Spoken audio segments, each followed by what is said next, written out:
Assalamualaikum warahmatullahi wabarakatuh. Selamat pagi semuanya. Eh, Hari ini kita akan membahas tentang pertemuan ke-6, yaitu tentang struktur rekursif ya. Nanti akan kita bahas di dalam slide ini apa sih struktur rekursif gitu ya. Oke, kita langsung aja. Nah, di sini ada pengertian struktur rekursif. Rekursif adalah suatu proses yang bisa memanggil dirinya sendiri.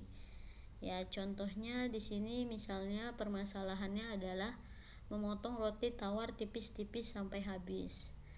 Kalau kita buat algoritmanya, jika sudah habis atau potongannya sudah paling tipis, maka pemotongan roti selesai. Nah, algoritma yang kedua, jika roti masih bisa dipotong, potong tipis dari tepi roti tersebut. Lalu lakukan prosedur 1 dan 2 untuk sisa potongannya sampai selesai ya, sampai tidak ada lagi yang bisa dipotong. Nah, selanjutnya di sini ada contoh dari fungsi rekursif ya. Ada fungsi pangkat, faktorial, Fibonacci, dan menara Hanoi. Kita bahas satu-satu. Untuk selanjutnya kita akan membahas tentang fungsi pangkat. Fungsi pangkat menghitung 10 pangkat n dengan menggunakan konsep rekursif ya.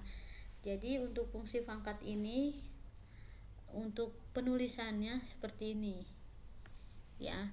10n sama dengan 10 dikali 10 pangkat n min 1. Kalau kita buatkan contoh, misalnya di sini n-nya adalah 3. Berarti 10 pangkat 3 sama dengan 10 dikali 10 n dikurang 1 berarti 2 ya, karena 3 dikurang 1 adalah 2. Dan seterusnya sampai nilai pangkatnya habis atau 0, maka hasilnya adalah 1. Seperti itu. Selanjutnya di sini ada contoh sepenggalan program untuk menjalankan fungsi pangkat ya. Nah, di sini ada variabel x dan y. Jika y sama dengan 0, return 1, maka dia akan menjalankan maka akan dihasilkan ada 1 kalau nilainya 0. Selain itu, jika x-nya dikali pangkat x, y dikurang 1. Nah, kalau dibuatkan inputannya seperti ini, masukkan nilai x lalu masukkan nilai y, maka nanti pada saat program dijalankan, misalnya kita input nilai x nya 10, nilainya y nya 3, maka hasil dari 10 dipangkatkan 3 adalah 1000 ya. Seperti itu. Fungsi pangkat akan memanggil dirinya sendiri, yaitu setiap nilai x dan y di input akan dikirim ke fungsi pangkat melalui parameter variabel dan x. Selama nilai y bukan 0, maka fungsi pangkat akan terus memanggil dirinya sendiri, dan nilai y akan selalu berkurang 1, y min 1, sampai kondisi terpenuhi dan perulangan terhentikan ya, sampai dia hasilnya 0. Di sini kan jika 0 ya. Tuh. Selanjutnya ada lagi yang namanya faktorial. Dia juga termasuk ke dalam struktur rekursif ya. Bentuk penulisannya seperti ini. Kalau dia faktorialnya 0 sama dengan 1 ya. Kalau dia faktorialnya ada n atau tidak terbatas nilainya, maka penulisannya seperti ini. Faktorial dalam kurung n sama dengan n dikali faktorial dalam kurung n dikurang 1. Kalau kita buatkan contoh penulisan deretnya seperti ini. Faktorial 5 sama dengan 5, n-nya 5 ya. Faktorial 5 sama dengan 5 dikali faktorial 4. Lalu faktorial 4 sama dengan 4 dikali faktorial 3, dan seterusnya sampai faktorial 1 dikali faktorial 0. Intinya faktorial 0 sama dengan nilainya 1 ya, itu nilai akhirnya. Nah, kalau misalnya kita hitung menggunakan rumus, dia seperti ini. Misal, hitung faktorial 5 faktorial, maka dapat dilakukan secara rekursif dengan cara seperti ini. 5 faktorial sama dengan 5 dikali 4 faktorial. Nah, lanjut, berarti 4 faktorial dikali 3 dikali 2 faktorial, dan seterusnya. Nah, secara rekursif, nilai dari 4 faktorial dapat dihitung kembali dengan 4 dikali 3 faktorial, sehingga 5 faktorial sama dengan 5 dikali 4 dikali 3 faktorial, dan seterusnya. Untuk hasil akhirnya adalah nilai dari 2 faktorial dapat dihitung kembali dengan 2 dikali 1, sehingga 5 faktorial adalah 5 dikali 4 dikali 3 dikali 2 dikali 1. Hasilnya adalah 120 ya. Lanjutnya, nah di sini contoh untuk pemrogramannya. Jika A sama dengan, di sini ada variabel A ya. Jika A sama dengan 1, maka nilainya A. Jika selain itu, A dikali faktorial dalam kurung A dikurang 1 kurung tutup, maka bilnya atau inputannya adalah masukkan bilangan. Lalu yang akan kita cetak atau printnya adalah rumusnya bil, faktorial dalam kurung bil. Nah, ketika di input atau dijalankan programnya, kita input misalnya bilangannya adalah 5, maka otomatis hasilnya adalah 5 faktorial sama dengan 120, karena hasil perhitungan dari 5 dikali 4 dikali 3 dikali 2 dikali 1. Kalau 6 faktorial ya udah tinggal dihitung, berarti 6 dikali 5 dikali 4 dikali 3 dikali 2 dikali 1, hasilnya adalah 720. Oke, kita lanjut. Fungsi faktorial adalah fungsi rekursif karena memanggil fungsinya sendiri. Pada saat dijalankan, program akan meminta atau memasukkan bilangan pada variabel bil. Kemudian, bilangan tersebut akan dikirim ke fungsi faktorial lewat parameter A. Yang tadi ya, ini penjelasan dari rumus yang tadi. Selama nilai A tidak sama dengan 1, maka fungsi faktorial akan terus memanggil dirinya sendiri.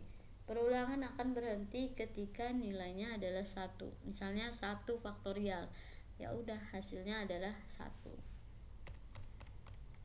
Nah, selanjutnya di sini ada deret Fibonacci. Biasanya deret Fibonacci ini kita sudah ditentukan nih deretnya berapa. Nah, yang kita isi atau kita cari nilainya adalah deret selanjutnya. Ya, cara hitungnya gimana? Nah, deret Fibonacci adalah dia menghitung deret, ini ada suku angkanya ya.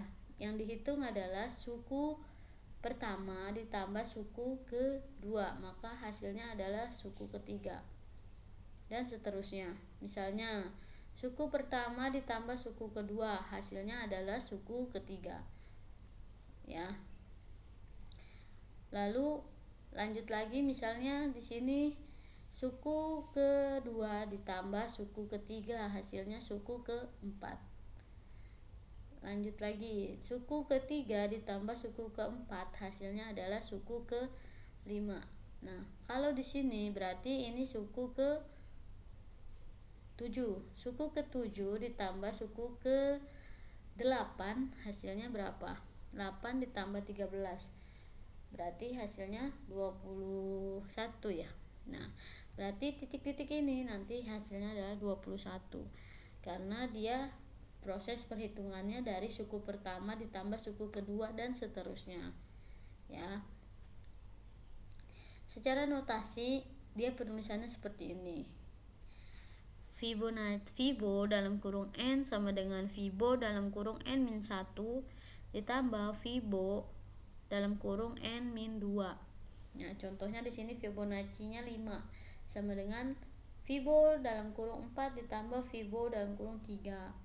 Lalu Fibonacci 4 ditambah 2 dan seterusnya. Fibonacci ini maksudnya deret sukunya ya, misal suku keempat. Nah, berarti kan yang kita hitung adalah 1, 2, 3, 4. Nah, bisa kita menghitung suku keempat. Di sini kan suku keempatnya 2, berarti 2 yang mau kita hitung adalah Fibonacci deret keempat atau Fibonacci keempat atau suku keempat. Berarti yang mau kita hitung adalah di sini ya, nilai ini. Berarti suku ketiga atau Fibo ketiga ditambah Fibo kedua, berarti 1 ditambah 1, maka hasilnya 2 dan seterusnya. Nah, ini kalau dibuatkan secara program ya, ini nanti kalian bisa coba atau bisa searching di Google contoh-contoh penulisan program untuk deret Fibonacci. Ini hanya penjelasannya. Nah, selanjutnya di sini ada konsep menara Hanoi. Jika n sama dengan 1, maka langsung dipindahkan saja piringannya dari tiang A ke tiang C. Maka selesai. Dari tiang A ke tiang C. Ya. Nah, deret menara Hanoi ini adalah gimana langkah pemindahannya supaya dia hasilnya tersusun dari yang kecil sampai yang besar.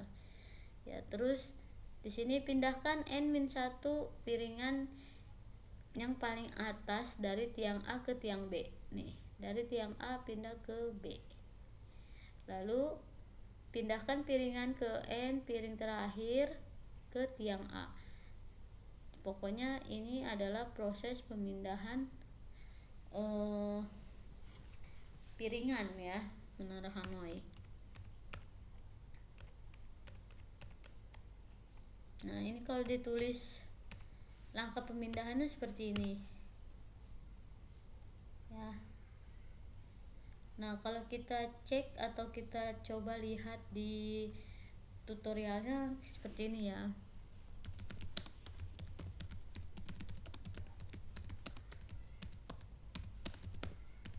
Oke, kita coba lihat di peragaannya ya.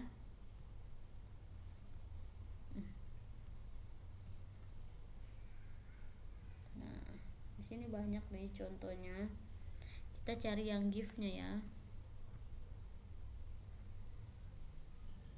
Oke, sebentar. Nah, seperti ini. Nah, proses pemindahan piringannya seperti ini ya. Tuh. Dari A pindah ke J, pindah B pindah ke Y, lalu C pindah ke Z. Pokoknya dipindah-pindahkan piringnya dari X ke Z. Oke, kita cari lagi misalnya ini. Nih, yang biru pindah ke sini, kuning pindah ke sini, pindah lagi. Nah, pindah ke sini lagi. Nah, yang kita hitung adalah berapa banyak pemindahannya, proses pemindahannya. Kalau dilihat dari kesat mata video banyak ini ya, walaupun piringan hanya 4, ini banyak cara pemindahannya. Oke, tuh. Nah, langkah-langkah pemindahannya seperti ini nih. Menara 1 A C B ya. A pindah ke B, piringan tiang A pindah ke B, piringan B pindah, lalu selanjutnya A ke C ya, lanjut lagi lalu B ke C, lalu pindah lagi A ke B, lalu pindah lagi C ke A, lalu pindah lagi C ke B dan seterusnya. Dari pemindahan ini nanti dihitung ada berapa langkahnya. Kalau menggunakan rumus, dia rumusnya ini 2N sama dengan 1. Jumlah N ini adalah jumlah piringan ya. Kalau tadi kita lihat di atas, di sini piringannya sebanyak 5, berarti 2 pangkat 5 dikurang 1 ya. 2 pangkat 5 berapa, lalu dikurang 1, itu adalah hasil jumlah dari pemindahan menara Hanoi, jumlah langkahnya ya. Nah, di sini kalian juga bisa ngecek nih di webnya atau videonya, di sini ada contohnya. Ilustrasi di atas menghasilkan 15 langkah penyelesaian dari permasalahan konsep menara Hanoi dengan jumlah piringan sebanyak 4 buah 18. Maksudnya gimana ya? Salah ini. Di sini kan piringannya ada 5 ya. Nah, berarti tinggal dihitung aja, berarti 2 pangkat 5 dikurang 1. Ya, itu adalah hasilnya adalah jumlah dari langkah penyelesaian menara Hanoi. Tuh. Oke, sampai sini pembahasan kita tentang struktur rekursif. Tadi ada struktur pangkat, ada derek Fibonacci, ya, ada rekursif, ada lagi tadi menara Hanoi dan sebagainya. Kalau misalnya kurang jelas atau ada yang butuh ditanyakan, silakan ditanyakan ke WhatsApp grup ya. Baik, itu saja pembahasan dari saya. Kurang lebihnya saya mohon maaf. Sampai ketemu minggu depan di pertemuan selanjutnya. Assalamualaikum warahmatullahi wabarakatuh.